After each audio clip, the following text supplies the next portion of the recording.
Good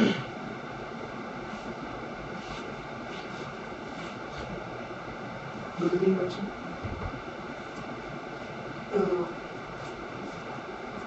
आज 11 commerce में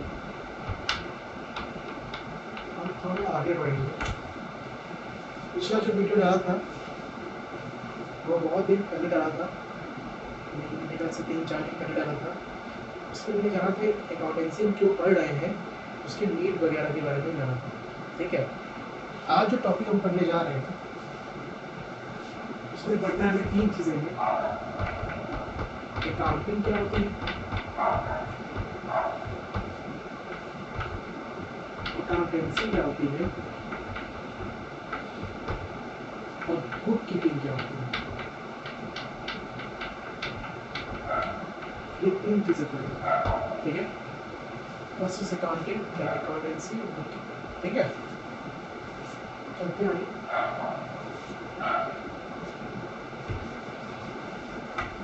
सबसे पहले अकाउंटिंग की बात करते हैं। अकाउंटिंग के पहले मैं डेफिनेशन लिख पाऊंगा, फिर इसको इलैबोरेट करूंगा। तो अकाउंटिंग क्या है?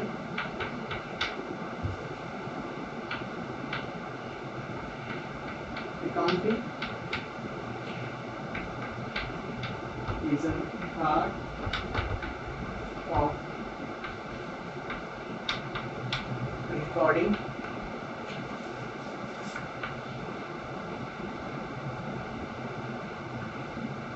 classifying and summarizing of all business transactions.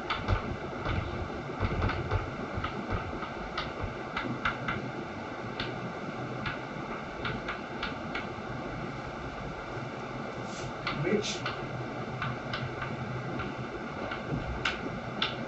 can be measured in terms of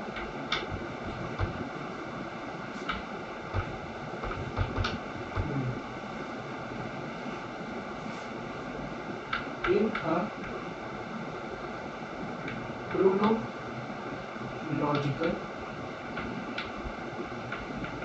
order. ध्यान से देखिएगा, पहला पॉइंट क्या है? Accounting is an art. Accounting क्या है? आर्ट है। आर्ट का मतलब यहाँ पे है टेक्निक से। किसकी टेक्निक है? रिकॉर्डिंग करने की, क्लासिफाइंग करने की एंड समराइज करने की। रिकॉर्ड करने की, क्लासिफाइंग एंड समराइजिंग, इसका सारे बिजनेस ट्रांजेक्शन्स का। ये रिकॉर्डिंग, क्लासिफाइंग, समराइजिंग से सब पहले हमें बिजनेस ट्रांजेक्शन होकर समझना होगा। ये क्या होता है? बिजनेस ट्रांजैक्शन का मतलब होता है सारी की सारी बिजनेस एक्टिविटीज को बिजनेस ट्रांजैक्शन का।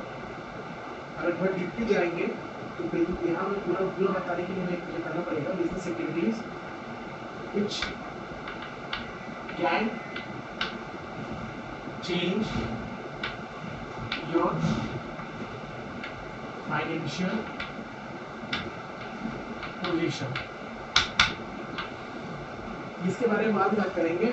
अब एक मोटा मोटी समझ लीजिए बिजनेस एक्टिविटी क्या होती है। बिजनेस एक्टिविटी जो बिजनेस रिलेटेड जो एक्टिविटी आप करते हैं, मतलब जैसा भी आपकी शॉप हो, ऑर्गेनाइजेशन हो, जैसा भी हो, आपका होटल हो, तो जहाँ पे आप बिजनेस एक्टिविटीज कर रहे होते हो उसे कहते हैं बिजनेस ट्रांजेक्शन। ठीक है, अब हम बात करते हैं recording, classifying and summarising. Recording, classifying और समराइजिंग समझने के लिए आप अपने स्कूल की तरफ बढ़िए। स्कूल में आप क्या करते हैं? आप 3 सब्जेक्ट उठा लीजिए, फिजिक्स, केमिस्ट्री और मैथ्स। क्योंकि अभी तक आप लोगों ने ये 3 सब्जेक्ट ज़्यादा पढ़ा है तो इसका एग्जाम्पल नहीं ज़्यादा सही है। तो जब भी मैथ्स पढ़ाया जाता है तो आप जब भी स्कूल में सर क्वेश्चन लगवाते हैं तो पहले आप क्या करते हो? सारा का सारा आप एक रफ नोटबुक में रिकॉर्ड करते हो, ठीक है। सेम काम आप फिजिक्स में करते हो, सेम काम आप केमिस्ट्री में करते हो, ठीक है। उसी तरह बिजनेस में भी आप अकाउंटिंग में क्या करते हो कि पहले जो भी बिजनेस ट्रांजेक्शन, जो भी बिजनेस एक्टिविटी आपने दिन भर की है उस बिजनेस में या फिर उस शॉप में, उस ऑर्गेनाइजेशन में, उनको रिकॉर्ड करते हैं। फिर से मैं बता रहा हूँ, अकाउंटिंग में पहला काम क्या होता है? रिकॉर्डिंग। रिकॉर्डिंग का मतलब ये होगा कि वो सारे ट्रांजेक्शन्स जो भी आपने अपने बिजनेस से रिलेटेड किए हुए हैं या बिजनेस एक्टिविटी की हुई है, उनसे जो भी आपने एक्टिविटी की है उन सबको रिकॉर्ड करना होगा। जैसे यहाँ पे आपने जो भी एक्टिविटी की है, मैथ्स रिलेटेड जो भी एक्टिविटी की है वो नोट डाउन करोगे, फिजिक्स रिलेटेड जो भी एक्टिविटी की वो नोट डाउन कर रहे हो, केमिस्ट्री रिलेटेड जो भी हुई वो नोट डाउन कर रहे हो, ठीक है। तो पहला काम क्या होता है? जो भी ट्रांजेक्शन हुआ है उसको रिकॉर्ड करना, काउंटिंग। उसके बाद है क्लासीफाइंग। क्लासीफाइंग क्या होता है? तो ध्यान समझिएगा, अगर मैं कहूँ कि एक हफ्ता आपने पढ़ा मैथ्स, फिजिक्स, केमिस्ट्री और एक हफ्ते बाद आपका क्लास टेस्ट है, इसका केवल मैथ्स है, तो अब आपको क्या करना है? जो भी आपने नोट्स में रफ कॉपी में मैथ्स का लिखा है उसको पढ़ना है, लेकिन बहुत ही कंफ्यूजिंग हो जाएगा। क्यों? क्योंकि उसमें मैथ्स भी, उसमें फिजिक्स भी, केमिस्ट्री भी, अगर ऑप्शनल पढ़े हो तो वो भी आपने नोट डाउन किया होगा, तो बड़ा मुश्किल हो जाता है, ठीक है। तो आप क्या करते हो? जब भी आप स्कूल में पढ़ने के बाद, रफ कॉपी में नोट करने के बाद घर जाते हो तो मैथ्स की एक अलग नोटबुक बनाते हो, आप फिजिक्स की अलग नोटबुक बनाते हो, केमिस्ट्री की अलग नोटबुक बनाते हो, मतलब कि आप ग्रुपिंग कर लेते हो। जो भी एक ऐसी एक्टिविटी लग रही है उसको अलग ग्रुप में, जो भी एक इससे रिलेटेड एक्टिविटी इस ग्रुप में, जो भी इससे रिलेटेड जो भी एक्टिविटी होगी उस ग्रुप में, मतलब कि जो भी सेम जैसी एक्टिविटी होगी उसको एक ग्रुप में डाल दोगे। सेम काम आप यहाँ भी करते हैं, क्लासिफाइंग में भी करते हैं। आप रिकॉर्डिंग कर लिए, उसके बाद जो भी आपने रिकॉर्ड किया उसमें से जो सेम चीज़ें होंगी उसको ग्रुपिंग करोगे आप। जो भी एक चीज़ से समान लग रही होगी आपको एक ग्रुप में डाल दोगे, 1 2 3 4 5 6 7, इसी को कहते हैं क्लासिफिकेशन। क्लासिफिकेशन कुछ नहीं है, ग्रुपिंग ऑफ सेम आइटम, ठीक है, द सेम एक्टिविटी। तो ये क्या? रिकॉर्डिंग, फिर उसका क्लासिफिकेशन, ठीक है। जैसे कि एग्जाम्पल के तौर पर लेंगे, जैसे कि परचेज आपने किया गुड्स, आप कहेंगे गुड्स क्या होता है? गुड्स वो प्रोडक्ट होते हैं जिसमें कि आप डील करते हो, ठीक है। जैसे कि आपका फर्नीचर का बिजनेस है तो फर्नीचर आपके लिए क्या है? गुड्स है। या तो गुड्स आप परचेज करते हो सप्लायर से, या गुड्स आप सेल करते हो किसको? कस्टमर्स को। तो जो भी परचेज होंगी उसको अलग बुक्स में नोट डाउन करोगे, सेल होगी उनको अलग जगह नोट डाउन करोगे, मतलब कि हर चीज़ का ग्रुप बना लोगे, परचेज का अलग ग्रुप, सेल का अलग ग्रुप, ठीक है। तो रिकॉर्डिंग हुई, क्लासिफाइंग हो गई। अब क्या बात आई? समराइजिंग की। अब देखिए, आपने कॉपीज बना ली, आपने सब कुछ कर लिया, रिकॉर्डिंग भी कर ली, क्लासिफाइंग भी कर लिया। अब आपके फादर ने पूछा कि पढ़ाई कैसी चल रही है। ये फादर, आपके फादर ने कहा कि आपकी पढ़ाई कैसी चल रही है, ठीक है। तो आपने कहा कि भाई हमारी पढ़ाई तो ठीक चल रही है। तो फादर ने कहा बताओ कैसे चल रही है पढ़ाई अच्छी। तो आपने क्या किया? अपनी मैथ्स की नोटबुक, फिजिक्स की नोटबुक, केमिस्ट्री की नोटबुक और कोई भी बुक है सब उनके सामने रख दी। 5 बुक रख दिया, 5 सब्जेक्ट है, 5 का आपने नोटबुक रख दिया वहाँ पे। वो तो अपने सिर पकड़ लेंगे भाई, उनको क्या समझ आया कि आपने क्या पढ़ाई की है क्या नहीं किया। तो अब इसका सॉल्यूशन क्या है कि जो भी आपने रिकॉर्डिंग की है, क्लासिफाई की है, उसका कंक्लूजन क्या निकलता है? मतलब कि कंक्लूजन मतलब उसका क्या रिजल्ट निकल रहा है? उसका ये रिजल्ट निकल रहा है कि आप जो तीनों सब्जेक्ट पढ़े उसका आप क्या करोगे? टेस्ट दोगे, इसमें आपका क्या आएगा? रिजल्ट आएगा। उसी तरह बिजनेस में भी आप रिकॉर्डिंग क्लासिफाई करने के बाद आप उसमें क्या निकालोगे? रिजल्ट निकालोगे। समराइजिंग कुछ नहीं है, ये तरीका कंक्लूजन कह सकते हो, रिजल्ट फाइंड आउट करना होता है कि आपने जो साल में एक्टिविटी की है, जो सारे बिजनेस ट्रांजेक्शंस किए हैं, उससे रिलेटेड क्या रिजल्ट आए हैं, क्या कंक्लूजन ड्रॉ होगा, क्योंकि सामने वाला ये तो समझ नहीं पाएगा, क्योंकि आपने जो एक्टिविटी की है वो साल भर की है, वो 10 मिनट में कैसे पता कर पाएगा कि आपने क्या किया। तो जैसे इसका अपने साल भर का रिजल्ट डाल दे देंगे, वो तुरंत निकाल देगा कि आपने क्या किया, मैंने किया। तो समराइजिंग कुछ नहीं है, इन दोनों का इस तरह से रिप्रेजेंटेशन करना है, प्रेजेंट करना है, इस तरह से प्रेजेंट करना है कि सामने वाला कुछ न कुछ कंक्लूजन ड्रॉ करे। ठीक है, तो रिकॉर्डिंग होगी, क्लासिफाइंग होगी, समराइजिंग होगी। ठीक है, of all business transaction which can be measured in terms of money. Which can be measured in terms of money मतलब क्या हुआ कि हम वही बिजनेस ट्रांजेक्शन रिकॉर्ड कर सकते हैं, वही बिजनेस एक्टिविटी रिकॉर्ड कर सकते हैं जो कि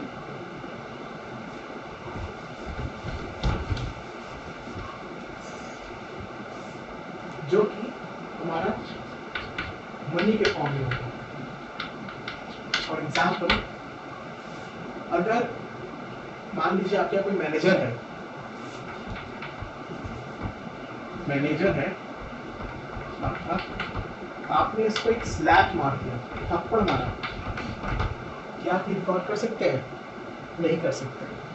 लेकिन अगर आपने ये बताया कि आपने स्लैप इसलिए मारा क्योंकि उसने 1000 रुपये का नुकसान करा दिया था, डैमेज करवा दिया था, तो ये रिकॉर्ड कर सकते हैं कि नहीं कर सकते हो? क्या है? मनी के फॉर्म। ठीक है, लेकिन और अच्छे समझने के लिए एक और तरीका है हमारे पास। मान लीजिए आपके पास आपने 5 चेयर खरीदे, क्या ये रिकॉर्ड कर सकते हैं?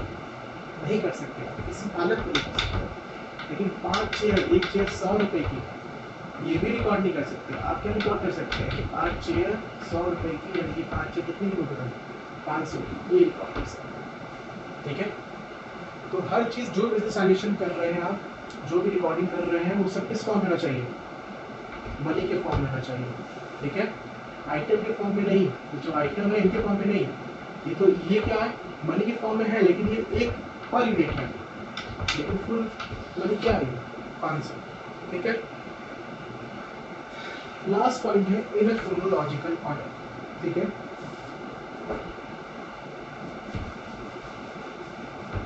मान लीजिए ये है मिस्टर एक्स,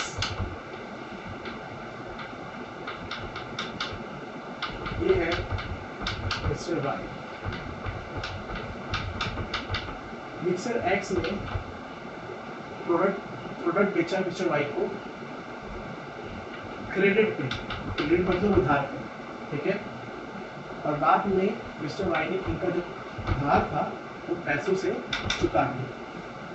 मिस्टर एक्स ने गुड्स को, मतलब प्रोडक्ट को उधार पे बेचा किसको? मिस्टर वाई को, और मिस्टर वाई ने इसका पैसा चुका दिया। अब मुझे ये बताइए, पहले आप क्या रिकॉर्ड करेंगे? पहले ये रिकॉर्ड करेंगे कि पैसा आया, ये रिकॉर्ड करेंगे? पहले आप उधार बेचेंगे तब ना पैसा लेंगे, कि पहले पैसा मांगेंगे फिर उधार बेचेंगे। तरीका कोई है क्या? कि अकाउंटिंग में ये कहा गया है कि जो भी आप रिकॉर्डिंग कर रहे हो क्रोनोलॉजिकल ऑर्डर होना चाहिए। क्रोनोलॉजिकल ऑर्डर मतलब होता है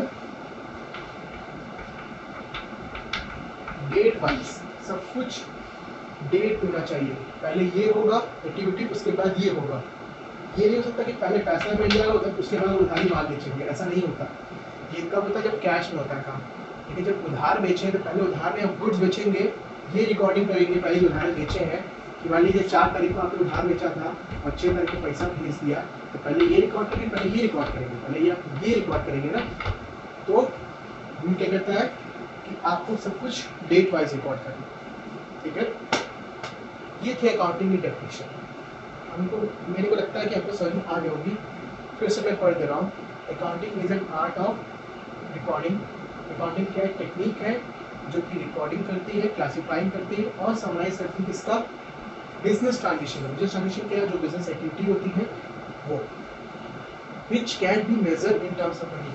उन्हीं ट्रांजेक्शन को आप नोट डाउन कर सकते हो जो कि टर्म्स ऑफ मनी होता है। ठीक है, और इस फॉर्म में करना है आपको, किस ऑर्डर में करना है? क्रोनोलॉजिकल ऑर्डर में। ठीक है, समझ गए? क्लियर हो के बाद अब हम आगे बढ़ते हैं बुक कीपिंग के बारे में बात करें। अकाउंटिंग पढ़ लिया हमने, अब हम पढ़ते हैं बुक कीपिंग, ठीक है।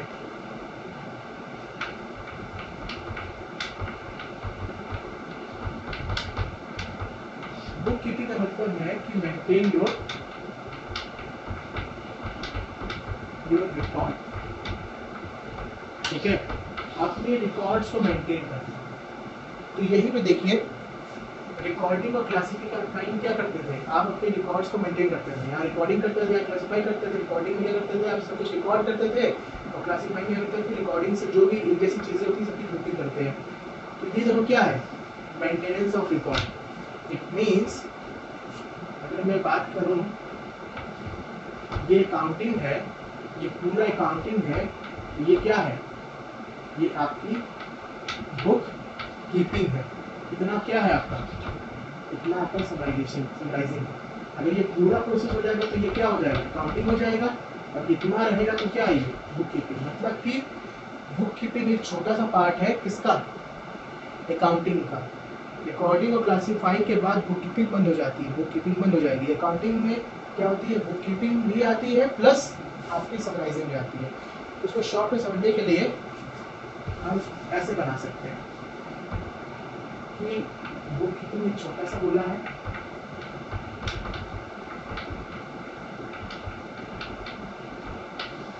और अकाउंटिंग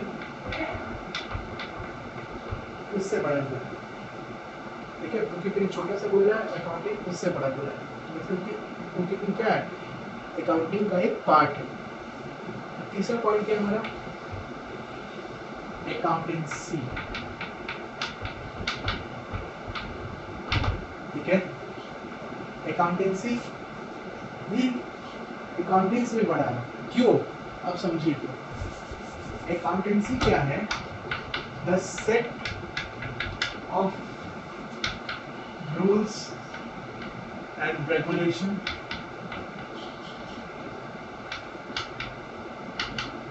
through which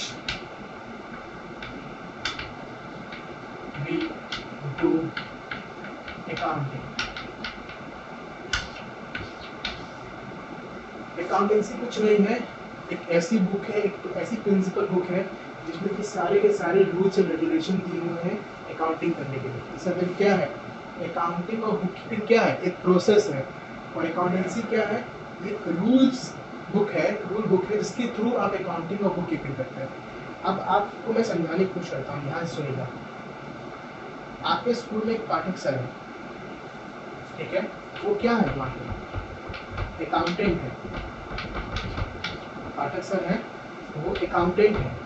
वो क्या करते हैं, वो अकाउंटिंग कर रहे होते हैं, ठीक है, अकाउंटिंग कर रहे होते हैं और बुक कीपिंग कर रहे होते हैं। तो ये क्या है, ये दोनों एक प्रोसेस है, एक वर्क है, ठीक है। और अकाउंटेंसी क्या है, इन प्रोसेस को करने के लिए जो रूल्स एंड रेगुलेशन आपको सीखने हैं, जिसके थ्रू आप अकाउंटिंग और बुक कीपिंग करेंगे, वो रूल्स एंड रेगुलेशन, वो प्रिंसिपल्स, वो सारे रूल्स और प्रिंसिपल जिसके थ्रू आप अकाउंटिंग और बुक कीपिंग करेंगे, वो क्या है, आपको अकाउंटेंसी पढ़ना है। यानी कि आपको क्या करना है, आपको अकाउंटेंसी पढ़ना है। अभी अकाउंटिंग नहीं करनी है, ना ही बुक कीपिंग करनी है, आपको ये भी खाली पढ़ना है कि अकाउंटेंसी। समझ बात, अकाउंटेंसी मतलब क्या है, ये रूल्स एंड रेगुलेशन जिसके तहत आप अकाउंटिंग और बुक कीपिंग करेंगे। तो आपको तो अभी ये पढ़ना है ना, ये अकाउंटिंग तो जब आप ये पढ़ लेंगे, सीख लेंगे, तब ना ये जब कर पाएंगे। कहना मतलब ये है, सबकी माँ क्या है, अकाउंटेंसी है। अगर आप ये पढ़ लिया, अकाउंटिंग भी कर लेंगे, बुक कीपिंग भी कर लेंगे, ठीक है। तो बुक अकाउंटिंग कुछ नहीं है, बुक की एक प्रोसेस है, बुक कीपिंग भी प्रोसेस है। बुक कीपिंग में क्या करते हैं, आप रिकॉर्ड्स मेंटेन करते हैं, अकाउंटिंग में आप बुक्स को मेंटेन भी करते हैं, प्लस उसका रिजल्ट भी फाइंड आउट करते हैं। और जिन रूल्स एंड रेगुलेशन के थ्रू आप, जिन प्रिंसिपल के थ्रू आप अकाउंटिंग और बुक कीपिंग करते हैं, उसे क्या कहते हैं, अकाउंटेंसी का, ठीक है। तो 3 टॉपिक हमारे हुए, अकाउंटेंसी, अकाउंटिंग और बुक कीपिंग, ठीक है। इसके नोट्स अगर होंगे तो मैं भेज दूंगा आपको आज, ठीक है। Thank you.